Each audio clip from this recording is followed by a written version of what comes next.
बारिश में 3 बहू की रसोई। गायत्री देवी और किशोर के 3 बेटे थे। अविनाश। तीनों की शादी मानसून के महीने में माया, शिवानी और परी से हो जाती है। जब सास दोनों बहू का गृह प्रवेश करते हैं तब माया छींक देती है। आची, आची। अरे बहू, ये तूने क्या किया? घर में गृह प्रवेश से पहले ही छींक दिया। तुझे पता है ऐसे छींकना अपशगुन होता है। ओहो माँ जी, मुझे नहीं पता था आप ऐसी चीजों में अपना बिलीव रखती हैं। मैं ये सब नहीं मानती। हाँ जेठानी जी, माँ जी बिल्कुल ठीक करिए। ऐसे अचानक छींकने पर अपशगुन होता है। पर I think you out of your mind. Oops, तुम तो गरीब परिवार से हो, तुम्हें इंग्लिश समझ भी नहीं आती होगी। भूलो मत, मॉनसून का मौसम शुरू हो गया और बाहर आंधी चल रही थी। हो सकता है इस वजह से छींक दिया हो माया ने। You are right Shivani. अरे तुम तीनों बहू पानी पियो, फिर गृह प्रवेश करो, कोई अपशगुन नहीं होगा। तब तीनों बहू पानी पीकर गृह प्रवेश करती हैं। इतने में बाहर झमाझम बारिश शुरू होने लगती है। अरे वाह, बारिश हो गई। ससुराल की पहली मॉनसून बारिश मिल गई। मेरा तो पकौड़े खाने का दिल कर रहा है। माँ जी, मैं आपके लिए पकौड़े बना दूं? बताइए मेरी रसोई कहाँ है? रसोई, पकौड़े, बारिश। अरे हाँ, कुसुम और लता ने कहा था कि उन दोनों ने भी अपनी बहू की परीक्षा ली थी। क्यों ना मैं भी अपनी तीनों बहू की बारिश में परीक्षा लूं। ये सही रहेगा। माँ जी, आप किस सोच में डूब गई? बताइए ना। बारिश देखकर मेरा भी पकौड़े खाने का मन है। मैं भी रसोई में पकौड़े बना देती हूँ। हाँ, वो मैं ये कह रही थी कि अब बारिश का मौसम है, अब तुम तीनों एक ही रसोई में घुसी रहोगी तो कम खाना बनाना पड़ेगा। ऐसे में मुझे कैसे पता चलेगा मेरी कौन सी बहू कितना अच्छा खाना बनाती है? इसलिए तुम तीनों की रसोई कुछ दिन अलग रहेगी और अलग अलग खाना बनाओगी हम सबके लिए। तो अब तुम तीनों सोच लो कौन उस रसोई को लेगा और बाकी की 2 खाना बनाएंगी। माँ जी, मैं लूंगी उस रसोई को, बड़ी बहू जो हूं। और तुम दोनों? माँ जी, मैं सोच रही हूँ ऊपर छत पर रसोई बना लूं। बारिश होगी लेकिन उसका जुगाड़ है मेरे पास, मैं छोटा सा टेंट लगा लूंगी। और परी बहू तुम? मुझे समझ नहीं आ रहा माँ जी, मैं बाहर आंगन में चूल्हा बनाकर खाना बना लूंगी। बाहर इतनी तेज बारिश में मिट्टी के चूल्हे पर काम करना बहुत मुश्किल है। वहां तुम कैसे खाना बनाओगी? मतलब तुम तो पहले ही हार गई। नहीं दीदी, ऐसा नहीं है। जब मेरी माँ गांव में खाना बनाती थी तब वह चूल्हे को भीगने से बचाने के लिए वहां तिरपाल लगा लेती थी। मैं भी ऐसे ही अपनी अलग रसोई तैयार कर लेती हूँ माँ जी। ठीक है, जाओ। माँ, आप ये सब क्यों रख रही हैं? बेचारी तीनों बारिश की रसोई में परेशान हो जाएंगी। मतलब माया तो सेफ है। हाँ गायत्री, तुम तो पहले ऐसी सास हो जो बहू के आते ही रसोई का बंटवारा कर दिया। अरे मैं कोई बंटवारा नहीं कर रही हूँ, बस अपनी बहुओं को अच्छी बहू बनने का मौका दे रही हूँ। अच्छा जी। हाँ, तो तुम तीनों फिलहाल आराम कर लो, क्योंकि शिवानी बहू, परी बहू बारिश में तुम अपनी रसोई लगा नहीं सकती। तो कल तुम तीनों की पहली रसोई तुम्हारे अपने हाथ की बनाई हुई रसोई से होगी। जी माँ जी। फिर सब अपने कमरे में आराम करते हैं। अगली सुबह परी पूरे घर की सफाई करके आंगन को भी अच्छे से धोकर वहां अपने मिट्टी का चूल्हा बना लेती है। साथ ही खाना बनाने का सामान और मसाले सब ले जाकर आ जाती है। तभी आंधी आने लगती है। अरे लगता है मेरी पहली रसोई का खाना बनाने से पहले ही आंधी सब कुछ बर्बाद कर देगी। मुझे जल्दी से तिरपाल लगाना होगा। परी फटाफट से तिरपाल लगाकर खाना बनाने की शुरुआत करती है। वहीं शिवानी एक टेंट मंगवाकर ऊपर लगा देती है और फिर उसके अंदर टेबल और रसोई का बाकी का सामान रखती है। साथ ही दहेज में लाया अपना इंडक्शन चूल्हा। परफेक्ट। चलो, मेरे दहेज में इंडक्शन चूल्हा लाने का कोई तो फायदा हुआ। बस ये इलेक्ट्रॉनिक है, मुझे बारिश के पानी से इसे बचा कर रखना होगा। लेकिन समझ में नहीं आ रहा क्या बनाऊं। मैं ज्यादा भारी भरकम खाना नहीं बना सकती बारिश में। जो जल्दी बन जाए और मेरी मेहनत कम लगे वैसा खाना। हाँ, बारिश तो है नहीं तो पकौड़े बनाकर क्या करूंगी। ऐसा करती हूँ, चाय पकौड़ी बना लेती हूँ। मौसम अच्छा तो है। तब शिवानी कचौरी बनाना शुरू करती है। वहीं बड़ी बहू माया आईने के सामने बैठकर मेकअप कर रही थी।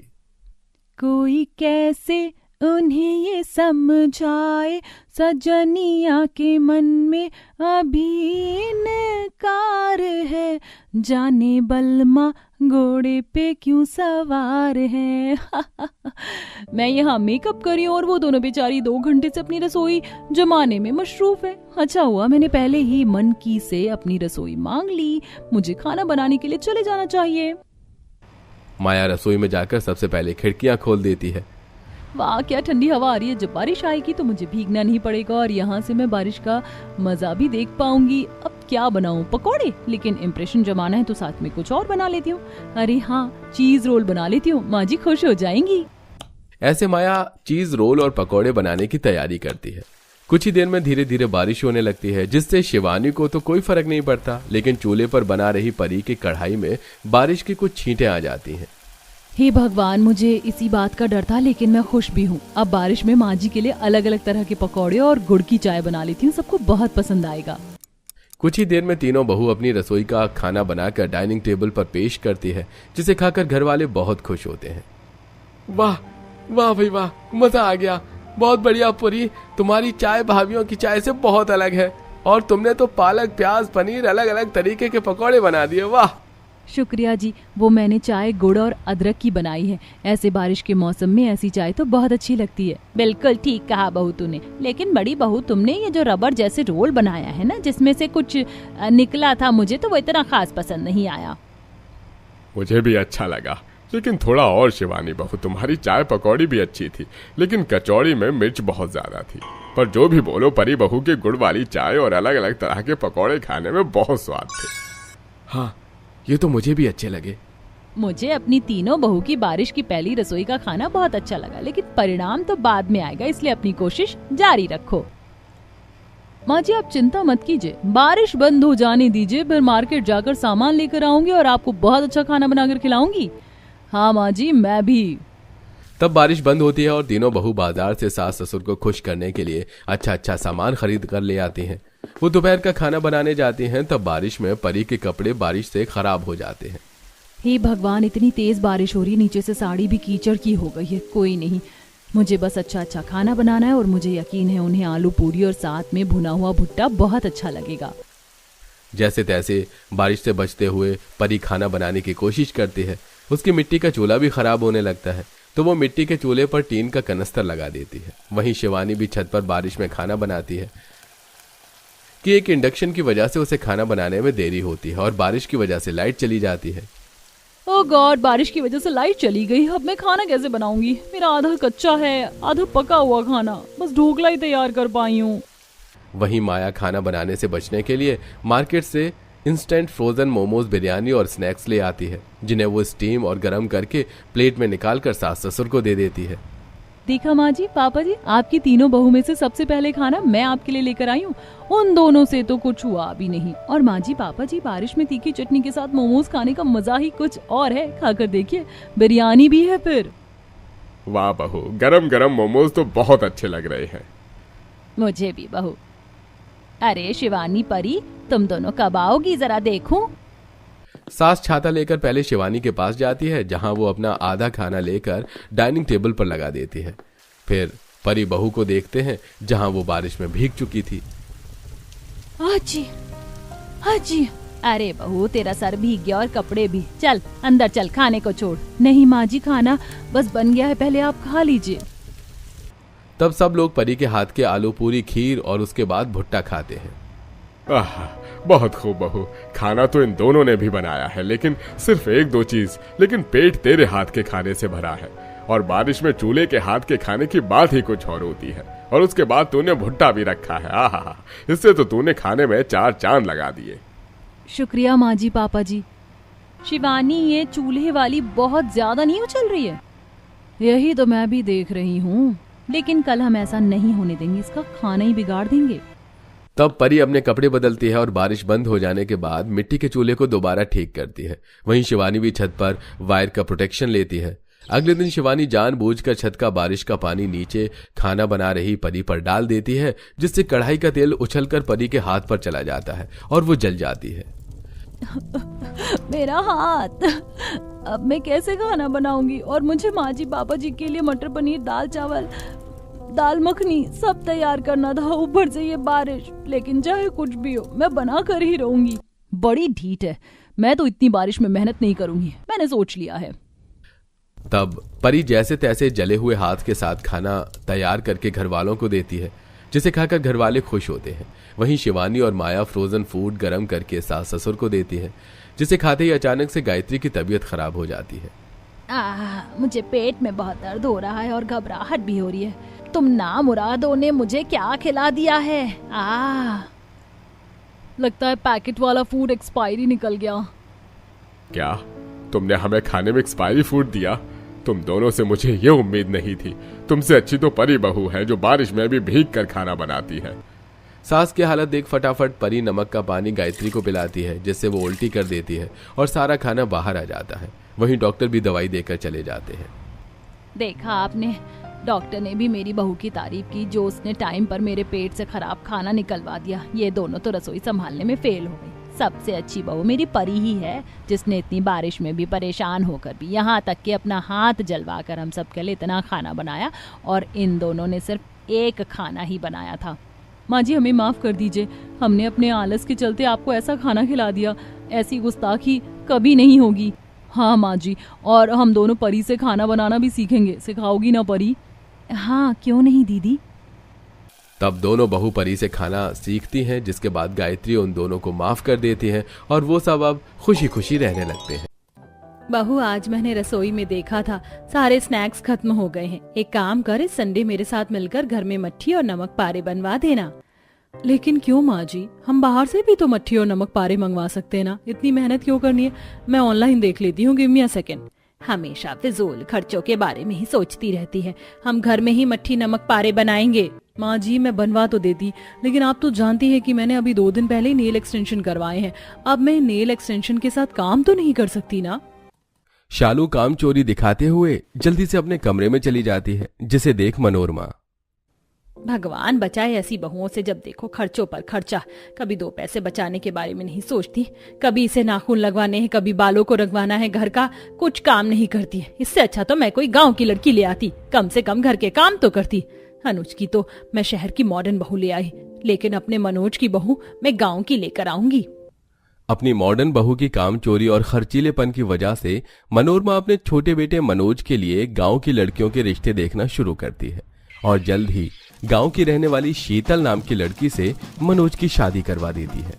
शालू बहू, शीतल बहू को पूरा घर दिखा दो। 2 मिनट माँ जी। शीतल अपने पति मनोज से कहकर बाहर गाड़ी में 2 कच्चे आम की बोरियां मंगवाती है। इतने सारे कच्चे आम देख सभी लोग काफी हैरान होते हैं।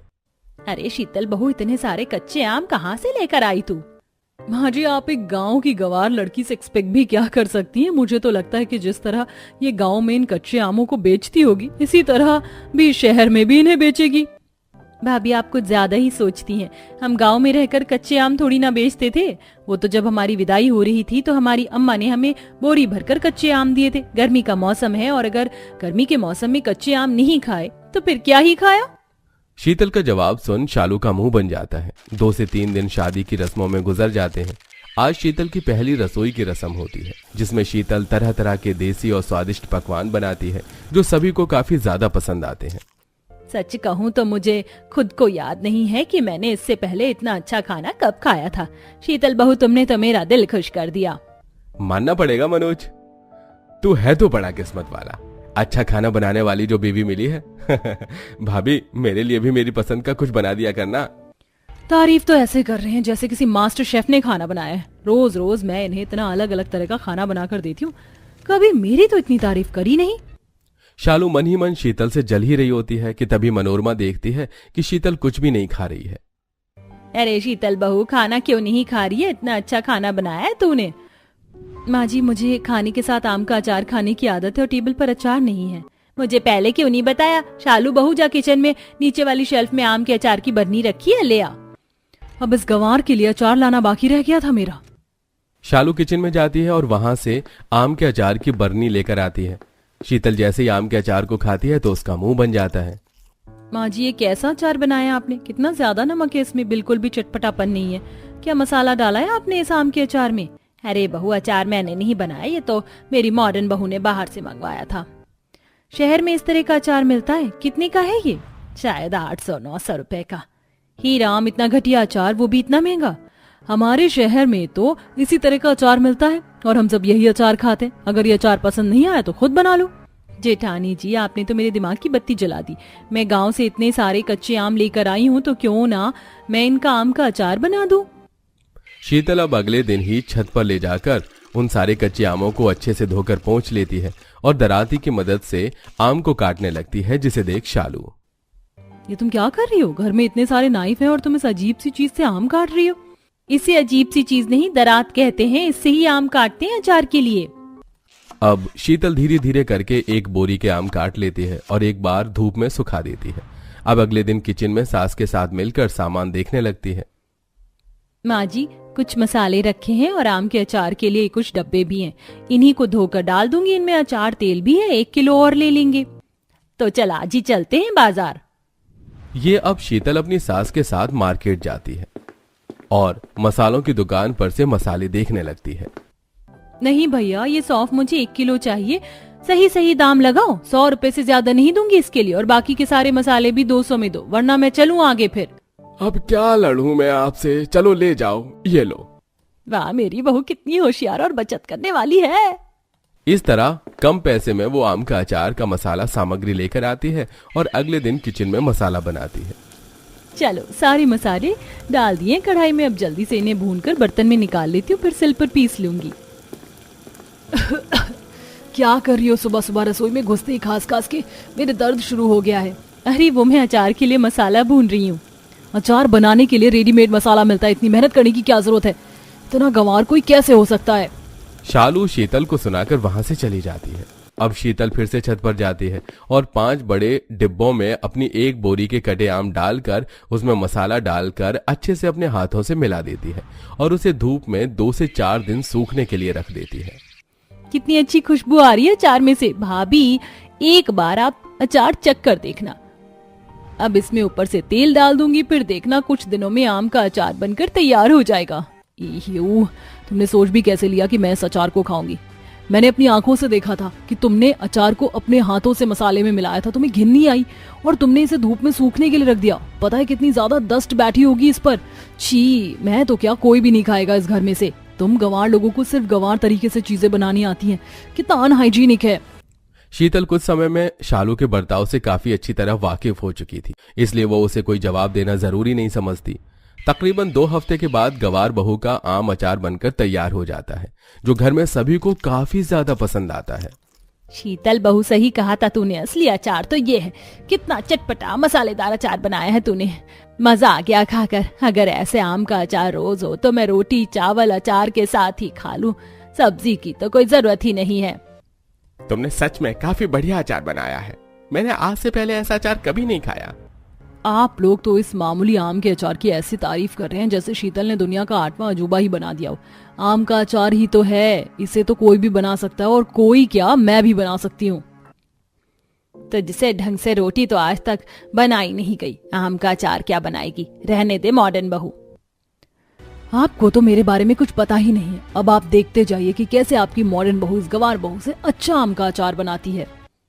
शालू अपने कमरे में चली जाती है और अगले दिन किचन में बैठकर वो बचे हुए कच्चे आमों को लेकर उन्हें चाकू से काटने लगती है। कच्चे आम काटते काटते शालू अपनी उंगली ही काट बैठती है। मेरी उंगली! अरे जेठानी जी, आप क्या कर रही हैं? चाकू से आम नहीं काटते हैं, दरात का इस्तेमाल करते हैं। लाइए, मैं दरात से आम काट कर दे देती हूँ आपको। आप जब तक चोट पर दवाई लगा लीजिए। कोई जरूरत नहीं है, मैं खुद कर सकती हूँ, समझी तुम? अब जाओ यहाँ से। चाकू से आम काटने के चक्कर में शालू की 2 से 3 बार उंगली कटे हो जाती है, लेकिन वो अपनी जिद नहीं छोड़ती। आम काटने के बाद अब शालू ऑनलाइन आम का अचार बनाने के लिए मसाला देखने लगती है। मुझे तो रेडीमेड आम का अचार का मसाला मिल गया। कहाँ वो मेरी गांव से आई गवार घर में मसाला बना रही थी और पूरे घर में धुआं फैला रही थी। बस अब थोड़े ज्यादा पैसे का ही तो है, ये 2000 का। बस इसमें क्या बड़ी बात है। शालू ऑनलाइन काफी महंगा आम के अचार का मसाला मंगवाती है और सारे आम में मसाला डालकर उसे चम्मच की मदद से मिलाने लगती है।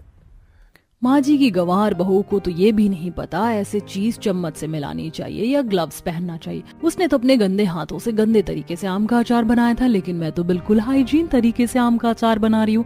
और अच्छा हुआ मैंने 500 रुपए का ये लो कोलेस्ट्रॉल का तेल भी मंगवा दिया। उस गंवार ने तो अचार में इतना सारा सरसों का तेल डाला था। मैं तो लो कोलेस्ट्रॉल तेल से आम का अचार बनाऊंगी। टेस्ट के साथ साथ हेल्थ भी तो मैटर करती है। चम्मच से मसाला मिलाने की वजह से सारा मसाला ठीक तरीके से नहीं मिल पाता, वहीं शालू आम के अचार में सरसों के तेल के बजाय लो कोलेस्ट्रॉल का तेल डालकर उसे अचार को धूप में रखने की बजाय अपने कमरे में रखकर सामने टेबल फैन ऑन कर देती है। कितनी समझदार हूँ मैं। उस गवार ने तो इतनी धूल मिट्टी में अचार को धूप में सूखने के लिए रखा था। मैंने तो अपने रूम में रखा है। अब ना तो इस पर धूल मिट्टी लगेगी और ना ही कोई बैक्टीरिया, और आराम से टेबल फैन की हवा में सूख भी जाएगा। बिना धूप की रोशनी मिले उस अचार को बनने में कम हफ्ते भर से ज्यादा का समय लग जाता है। शालू जैसे ही अपने कमरे में जाती है तो देखती है कि आधे से ज्यादा अचार जमीन पर गिरा हुआ है। लगता है मैंने अपने कमरे की खिड़की खुली रख दी थी। बिल्ली ने कितना सारा अचार गिराकर खराब कर दिया। इससे पहले बाकी का अचार खराब हो इसे रसोई में ले जाती हूँ। सारा अचार अभी भी काफी ज्यादा टाइट था, जिसे मुलायम करने के लिए शालू अपना दिमाग का इस्तेमाल कर बर्नी में से उसे निकाल कर उसे स्टीम कर देती है, जिससे अचार मुलायम हो जाता है। और अब घर में सब जैसे ही शालू का बनाया हुआ अचार खाते हैं। ये कैसा अचार बनाया है तूने? न स्वाद है न कुछ। ये तो शहर में मिलने वाले अचार से भी गया गुजरा है। अपनी जिंदगी में मैंने इससे घटिया चीज कभी नहीं खाई। अरे मुझे तो यकीन ही नहीं हो रहा कि कोई इतनी घटिया चीज भी बना सकता है। लेकिन मैंने तो ऑनलाइन देखकर अचार बनाया था। बाहर से पूरे 2000 का मसाला भी मंगवाया था और 500 रुपए का लो कोलेस्ट्रॉल तेल मंगवाया था। तो ये इतना खराब कैसे बना? कुछ चीज देसी तरीके से बनती है ना, तो उसे देसी तरीके से ही बनाना चाहिए। हर चीज में अपने मॉडर्न तरीके को घुसाना जरूरी नहीं है। शीतल बहू ने बचत के साथ इतना अच्छा और बढ़िया अचार बनाया और तूने इतने पैसे फूंक दिए, लेकिन 2 पैसे का अचार नहीं बना। कहावत तुम जैसे लोगों के लिए बनी है, जिसका काम उसी को साजे, दूसरा करे तो ठेंगा बाजे। समझ आई? मेरी बात नहीं आई तो गूगल करके देख ले। मनोरमा की बात सुन सभी हंसने लगते हैं। वहीं शालू को भी अब अकल आ जाती है, जिसके बाद अब वो कभी भी शीतल से किसी भी चीज में मुकाबला नहीं करती और देसी आम का अचार बनाना सीखती है।